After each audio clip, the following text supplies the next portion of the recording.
What's up, you guys? Welcome to today's video. So I thought I would just sit down today and answer some of your questions, give you guys an update, let you know what is going on here with my family and the things that we have struggled with this year. If this is the first video that you're seeing about this situation, then this video is not going to make any sense. Just a quick recap here.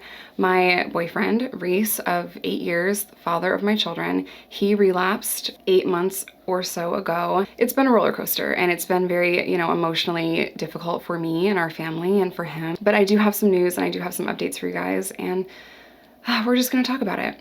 I'm going to skip the intro because I honestly don't have the energy for it today, and I'm also not gonna put the questions that you sent me on Instagram up on the screen because it's a tedious part of editing, and I don't think I have the mental energy to do that today, and I know you guys understand. Before we get into the update and all of that, I just wanna say thank you.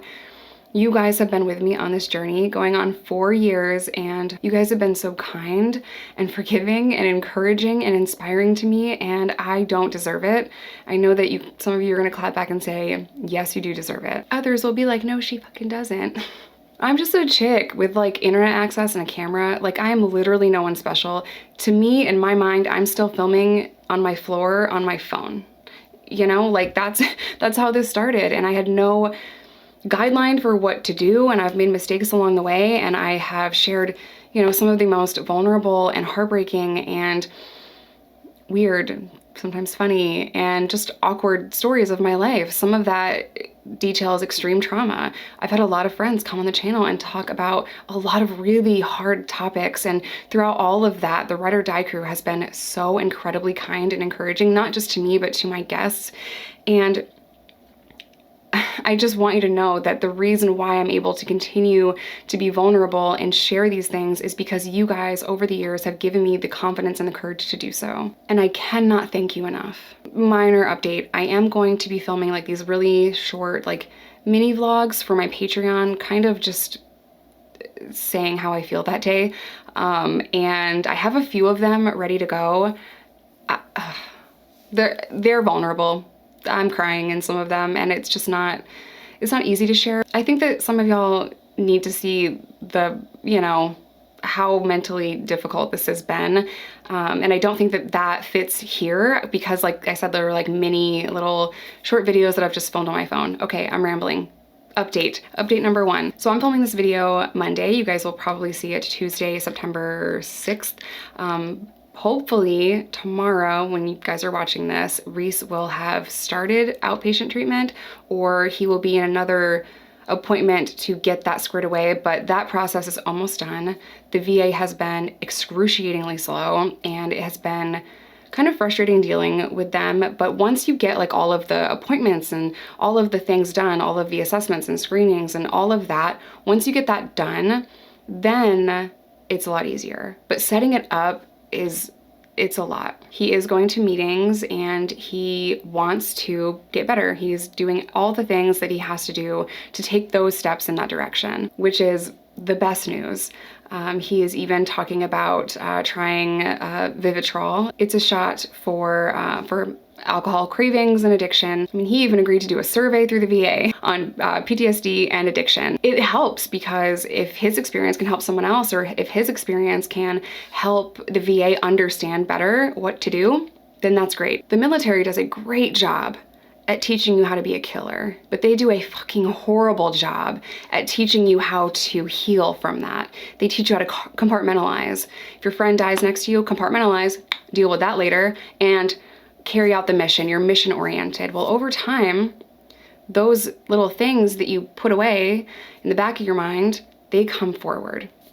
And I think, I cannot speak for Reese, but I think that definitely contributed to what he's been struggling with for some time, because when we suppress our emotions, it can actually cause memory loss. It does a lot of damage to your brain to endure and experience the things that he has and then suppress them. Before I get into some of the questions that you guys had, I did see some criticism saying that I had no right to share this story, that this was Reese's story to share and not mine. You are entitled to your opinion.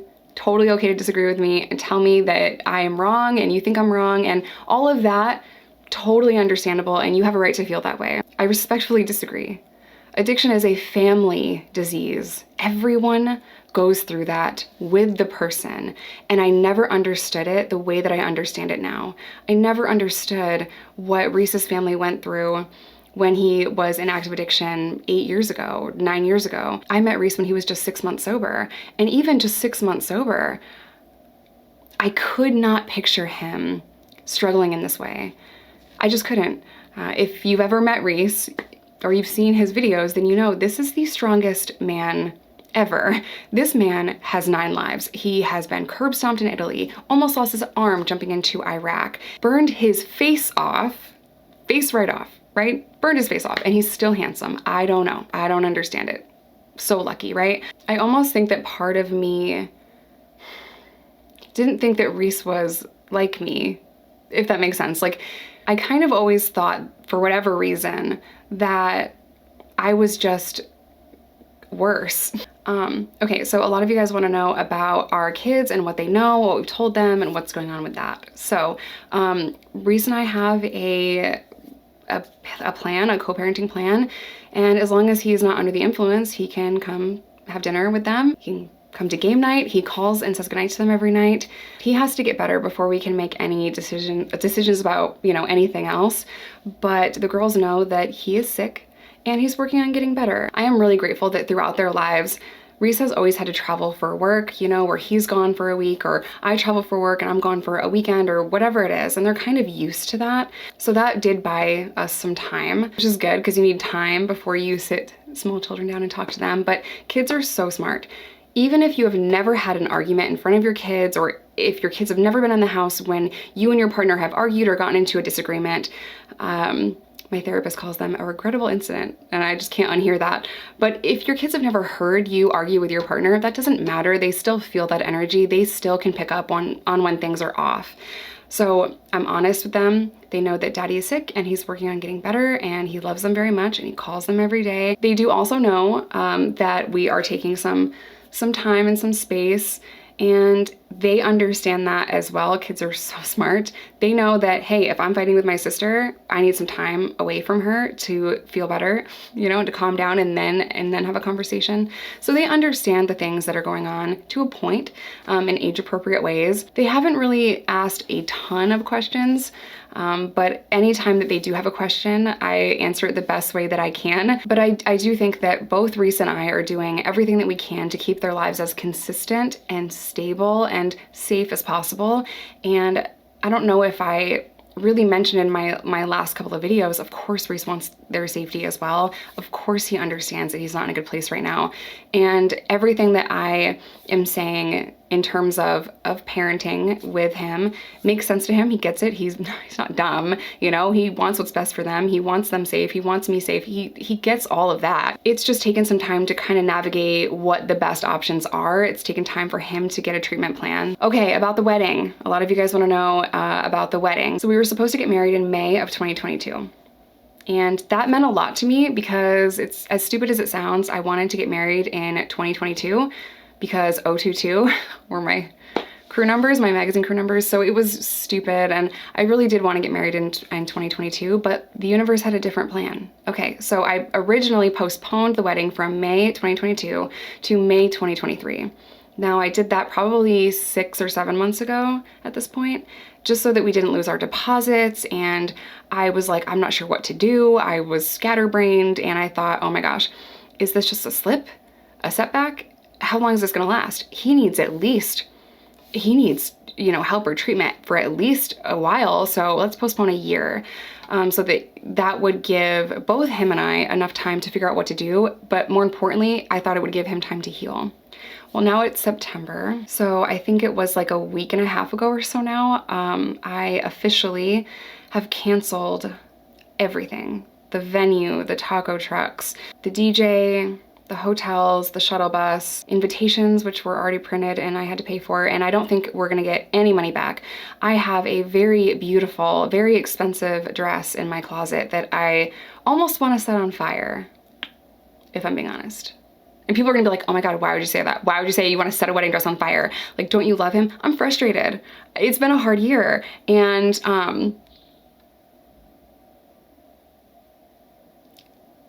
Did my fucking power just go out? Is that really what's happening right now? The power now? Do y'all see? Oh, that was so weird. Okay, where was I? Wedding's not happening. I'm not gonna set the dress on fire. If sometime down the road, a decade from now, we decide that we wanna be together and get married, maybe we'll get married alone in the desert. And I think that that is a whole vibe. I think that the wedding, it was just too stressful, and I don't like it. I don't like how much money they have the audacity to charge for you to have a party. This is literally what a wedding is. Hey, you love her forever? You're gonna love her? Yeah, you do? Cool. Let's go eat some food and drink and dance. The fact that that whole thing can cost thousands and thousands of dollars. Let me just say right now, the wedding industry is a fucking scam. When we interviewed wedding planners, we specifically said, and she was great, she was really sweet, and she knows her stuff, very detail oriented, great, awesome person. It's not her fault. But I specifically said, we want this nice, as fancy as possible, for as cheap as possible. Okay, fancy as possible. I understand it's Chicago and shit's expensive.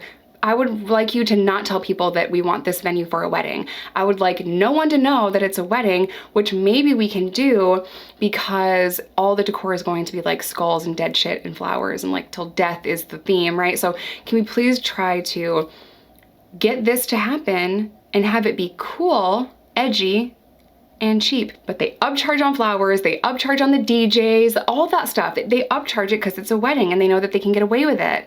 And that is disgusting. So, alone in the desert with like 4 people that I like and my kids is a vibe to me. However that happens, whether that happens with Reese or not, that I'm never going through that process again. I swear to God, my wedding planner told me that fake flowers look fake and people would be able to know that they were fake. So we shouldn't save money on fake flowers because they're fake.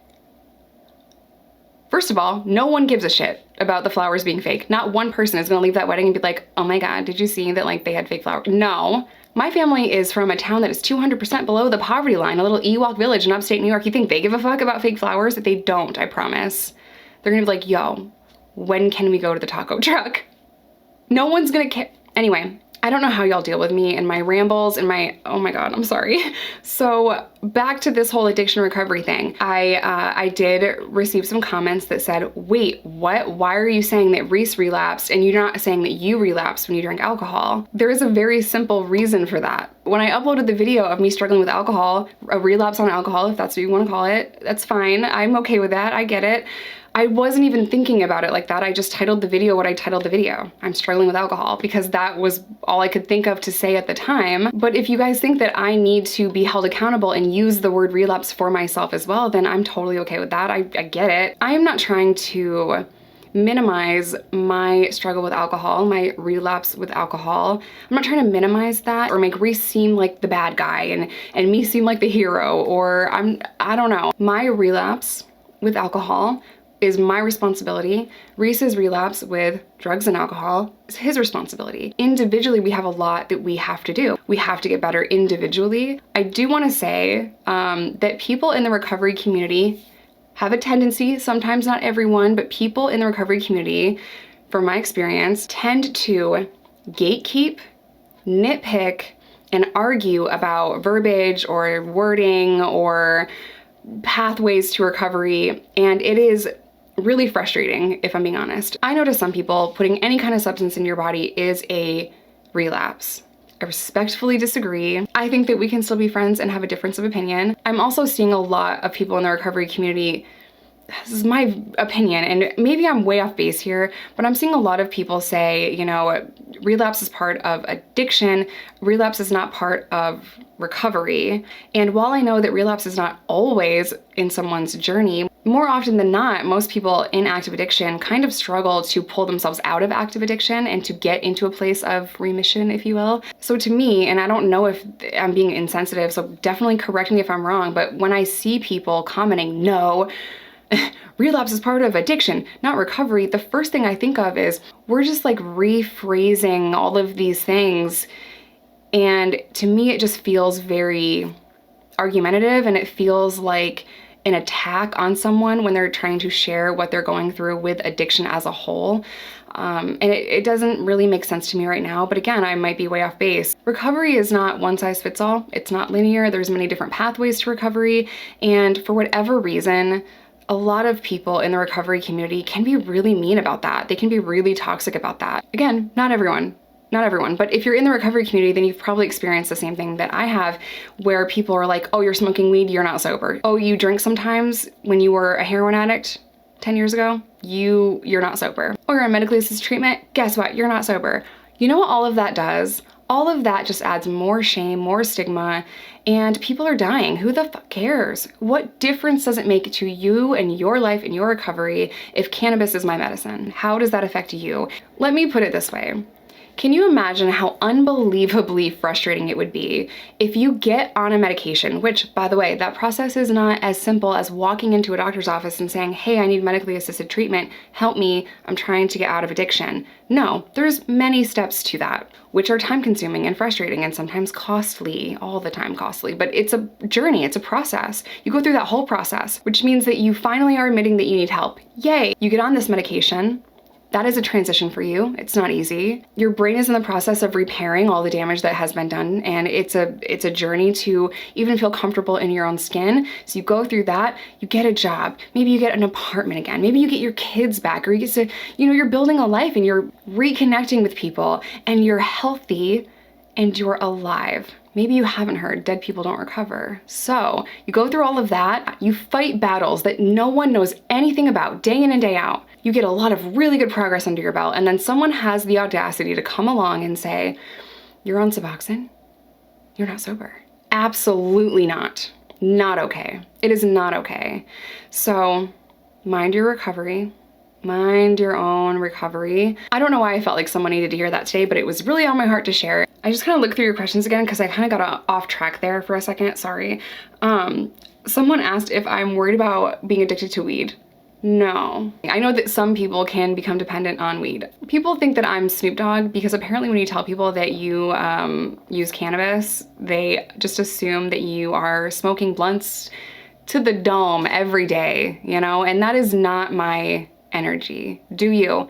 I take CBD every day. I smoked the other night for the first time in like a month or something, and I can see the decline in my mental health and my sleep, all of that when I am not taking a gummy or taking THC in some way. Because it is my medicine, I have a hard time taking it, and let me explain. So even though when I am struggling with depression and I'm struggling with insomnia for whatever reason, taking my medicine is very difficult, and I don't know if that makes sense, but I have a hard time smoking or taking a gummy or all of that, and even though I know it's gonna help me feel better, I have a hard time doing it. Like, I know that eating right, drinking plenty of water, getting exercise, all of that is gonna help me feel better. I have a hard time doing it when I am depressed, which is very frustrating. So I should probably smoke more weed. Hungry, happy, sleepy. I'm just saying, that's how it affects me. Indica all day long, by the way. Sativa is meth. It's not, I'm sorry. Would you still consider yourself in recovery? Yes. It's a lifelong journey, obviously. You are welcome to disagree with me because there is THC in my system. So you're welcome to disagree with me. That doesn't affect me. Your opinion about my recovery is not my business or my responsibility. I'm not sure if I already answered this because I kind of got off track when the electricity went out. Someone said, is Reese gonna adopt Micah? We can't make decisions like that right now. A lot of people wanna know if I have been tempted to use drugs because I have seen Reese high and I have seen him detox. With my full chest, absolutely not. That is the most traumatic thing that I have seen in recent years. Seeing him like that has been unbelievably traumatic for me.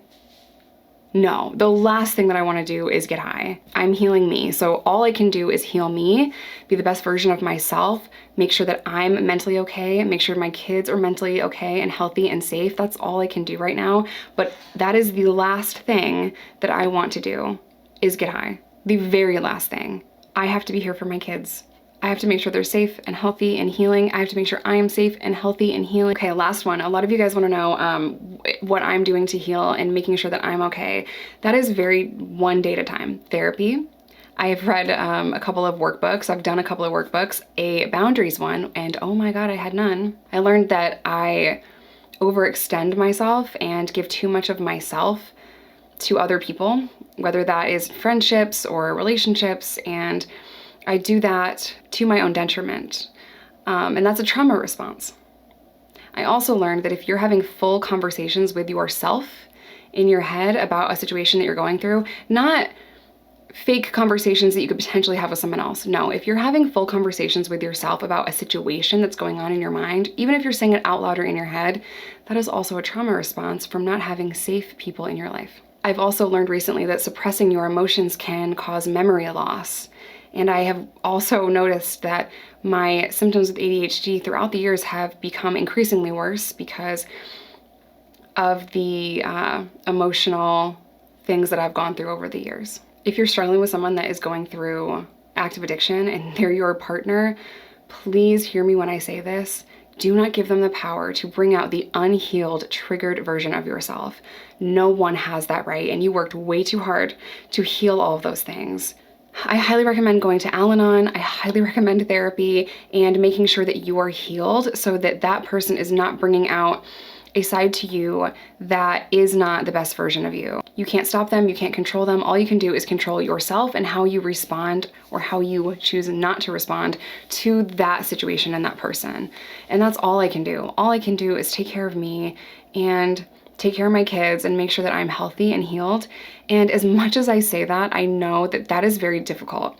The real world application of that is very hard, which is why I recommend the other things, therapy and Al-Anon and finding support wherever you can, because this is very hard. Even though he's doing the things that he needs to do to get back on track, I'm still kind of in survival mode still. I'm still waiting by my phone for something bad to happen or anything to happen, really.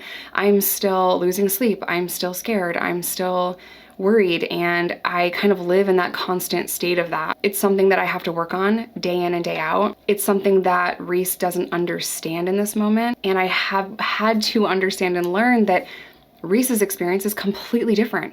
He is battling things that I don't understand. His experience is different than mine. I hope I answered all of your guys' questions. If you're struggling in active addiction, I'm a partner with Groups Recover. They are both online and in-person treatment program. They're 420 friendly, and they are just the most amazing team of people. And a lot of you guys asked me how come Reese did not get into groups, because they specialize in opioid addiction. Also, Reese is a veteran, and all of that should be covered through the VA. The VA also covers therapy for your entire family if you are a combat veteran, because we all need therapy and we all need to not only learn about his experience, but learn how to be mentally okay as well, right? I'm gonna end today's video here. I feel like this was really long, but I love you guys, and I think my next video is not going to have anything to do with this. Completely different thing. I am really looking forward to that, I'm not gonna lie.